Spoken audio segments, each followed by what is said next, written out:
job to do. They would have to draw straws for who would wake him. The boatswain trimmed straws from a broom and measured them on his palm. Then a girl appeared. She seemed to just materialize in the air near the grumbling furnace and the biscuit barrels. One of her arms snaked about the rope that held her. One toe of her boot touched the deck ever so lightly, like a bather testing a bath.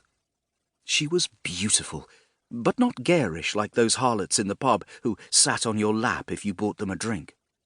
Nor was she voluptuous like the sketches in the gentlemen's books, nor handsome like the marble statues with robes no thicker than spilled milk. She was beautiful like a doe in a glen, lithe, alert, and distant. Her hair was wild, her face small, her eyes bright. Her yellow frock had been hacked off at the waist, and her overlarge gloves looked like something a blacksmith might wear. They did not all see her in the same instant. She mesmerized them one by one. The bare-skinned crew of the Cairo Hound began to close on her with the slow, deliberate steps of men in a trance. With each step they took, she inched her way back up the rope and toward the gas envelope above. She did not seem nervous at all. The men found her poise captivating. They found it maddening. When they could stand it no longer, they lunged after her. She darted into the high netting, quick as a flash, and they crashed together beneath her, toppling the barrels and knocking one another against the singeing furnace as they grappled for the rope.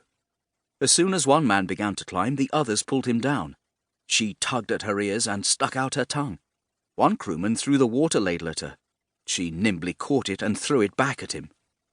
They began to quarrel about who had seen her first, and who should go wake the captain, because now he definitely had to be awakened, and somebody had to do it, and where were the straws? Their lively debate was interrupted by the tattoo of unfamiliar boots behind them.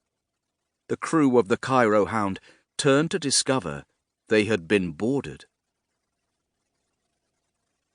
Captain Patrick de Ford had crawled into a barrel of rum on the first day of the voyage and stayed there. A fleshy man, with the mottled complexion of a newborn infant, he was at the point in his career where all other men were fools, the business was foolish, and the pay fit only for imbeciles. His men thought him tyrannical, but in truth he spoiled them. When he was a cabin boy, if he'd once made the sort of blunder his crew did on a daily basis, he would have been whipped till he bled. He wasn't a tyrant. He was a parent stuck with a brood of dunces. And rather than improve, rather than rise to the challenge of his leadership, his men grew sullen and resentful. They slouched toward mutiny. How the world had changed. In the face of this, would any man of character blame him for indulging in a drink? He found that if he drank enough, he slept deeply and dreamed little. He could fall into bed the same as into his grave. Every morning was a resurrection. Every evening was a death.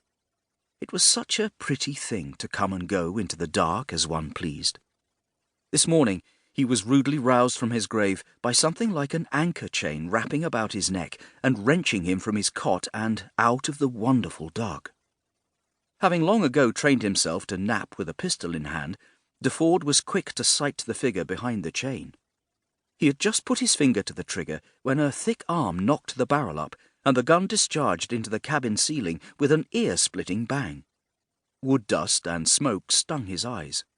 Sun beamed through the bullet hole, brightening the dark, and giving de Ford his first glimpse of the man behind the iron noose.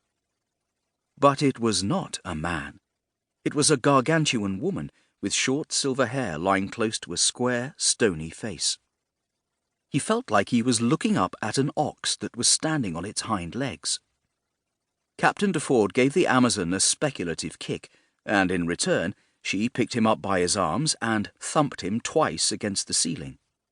The blows made the chain clang about his ears. When the pounding stopped, his spine felt a little shorter. Docile now, with pain and shock, de Ford didn't fight as he was dragged above deck, wearing nothing but his breeches and a tangled white bedsheet. He was disappointed, but not surprised, to see his useless crew standing under raised hands. A girl in a ripped dress and a woman with brass plumbing for an arm held them at gunpoint,